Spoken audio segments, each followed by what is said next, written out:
Hello, hello, bonjour, bonsoir, dépendant de l'heure à laquelle vous verrez ceci, et bienvenue à nouveau sur notre chaîne, votre chaîne Camertop. En espérant que vous vous portez bien et surtout que vous êtes d'humeur à parler de célébrités camerounaises, venez avec nous parcourir le top 5 des people les plus controversés du Mboa. De prime abord, aucune personne ne peut être une célébrité au Cameroun sans avoir bouffé la tontine. Les taquineries et surtout les railleries sur les réseaux sociaux semblent être une preuve d'amour à la camerounaise. Faudrait dire que personne n'y échappe, même pas les personnes qui semblent être les plus calmes et rangées.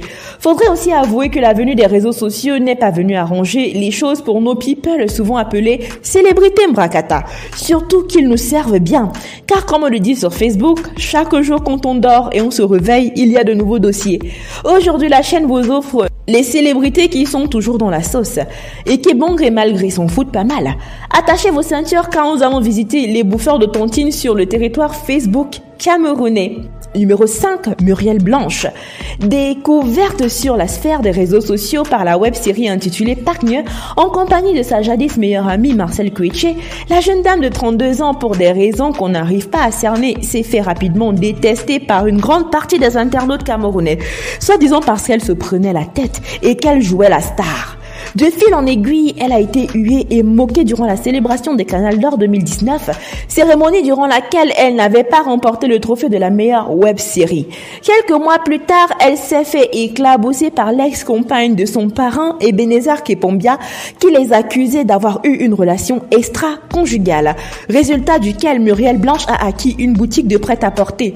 Depuis lors, cette réputation de voleuse de mari lui a collé à la peau, au point de pousser des gens à poser des questions sur la paternité de sa deuxième fille âgée de 3 ans aujourd'hui. Bien qu'elle continue d'avoir des fans qui la supportent malgré tout, aucune semaine ne passe sans que son nom soit mêlé à des théories parfois incongrues.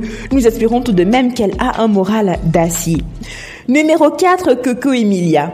La milliardaire seront elle, et bientôt ex-épouse du supposé milliardaire aussi, maman de magnifiques 2 enfants et chef d'entreprise, ne pouvait pas manquer à cette liste.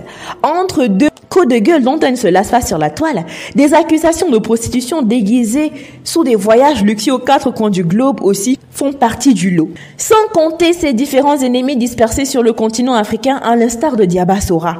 La jeune femme de 32 ans ne donne aucune minute au public camerounais de souffler. Parfois aimée et très souvent détestée, elle ne manque pas l'occasion de fermer sa bouche quand elle a quelque chose à dire.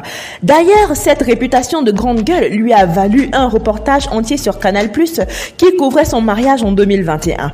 Dernièrement encore, elle a une fois de plus fait un tabac après son passage sur Live TV où des questions personnelles ont été posées par rapport à son mariage. Ses larmes versées sur le plateau ont défrayé la chronique et ont fait jaser la communauté de Facebook ivoirienne et camerounaise.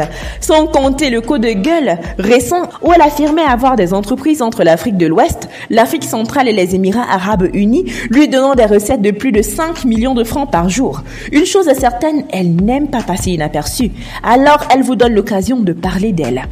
Numéro 3, Fleur de Lille, ex-aequo avec Aline Zomobem. À la 3e place, nous avons des ex-aequo. D'abord, nous allons aborder le sujet de Fleur de Lille, très souvent appelée par ses fans la reine-mère Mafo.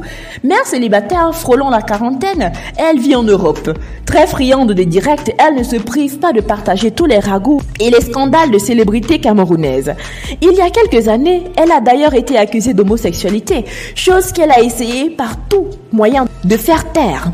Très souvent insultée et traitée de vieille femme qui n'a rien à faire de sa vie à part colporter des ragots, elle semble bien s'en foutre de ce que les gens ont à dire sur elle. D'ailleurs, elle s'en donne à cœur joie. Ensuite, nous avons Aline, aussi appelée Wolominga, qui puise dans le même registre. À coup de direct sur Facebook, de colportage de ragots, mais cette fois-ci avec une épice particulière. Aline n'a pas peur de se mettre en sous-vêtements devant la caméra. D'ailleurs, durant la Coupe d'Afrique des Nations, qui s'est déroulée en janvier dernier, elle s'est fait renvoyer non seulement de l'hôtel Montphébé où elle était invitée en tant qu'influenceuse afin de promouvoir l'événement africain, mais elle a aussi été rapatriée directement en France, d'où elle ne s'est pas privée de répondre à tous ceux qui parlaient mal d'elle. Numéro 2, Nathalie Koua. Aujourd'hui femme d'affaires redoutable, l'influenceuse à succès et maman adorable à ses heures perdues, Nathalie pour certains Camerounais n'aura jamais une belle image. Gardée à l'esprit comme l'une des personnes les moins respectables à cause de ses photos en tenue d'Adam postées sur les réseaux sociaux il y a quelques années lors de sa rupture avec l'actuel président de la FECAFOOT, son image a définitivement été ternie. Aucun de ses succès ne lui est attribué, car toujours référé à son passé peu glorieux. D'ailleurs, durant le scandale des filles porte-à-potty, beaucoup ont d'ailleurs cité son nom comme une des consommatrices régulières de ces pratiques peu catholiques, chose à laquelle elle a répondu en montrant ses revenus mensuels gagnés à la sueur de son front. Elle est aussi souvent critiquée pour son physique, qui pour certains manque de courbe. Numéro 1, Shakiro. C'est simplement la femme transgenre la plus controversée des réseaux sociaux camerounais. Mise en prison en 2021, battue, insultée et reniée, le jadis nommé Loïc a vu des vertes et des pas mûres et continue d'en payer le prix. Aujourd'hui vivant hors du Cameroun, il a fait le retour sur les réseaux sociaux il y a quelques semaines, attirant un public qui à la fois est curieux de savoir comment est constitué son monde, mais aussi à la fois dégoûté par son mode de vie, quelque chose d'assez paradoxal. Il se vante d'ailleurs très souvent du fait d'avoir fait la une des journaux à l'instar du New York Times qui, en 2021, a parlé de son arrestation et de sa torture. Nous voici arrivés à la fin de cette vidéo en espérant que vous avez aimé son contenu. N'oubliez pas de liker, de partager et surtout de laisser vos avis en commentaire. N'oubliez pas non plus de cliquer sur la cloche de notification afin de recevoir de nouvelles notifications à chaque nouvelle vidéo postée. D'ici là, portez-vous bien et rendez-vous pour de nouveaux contenus. Bye!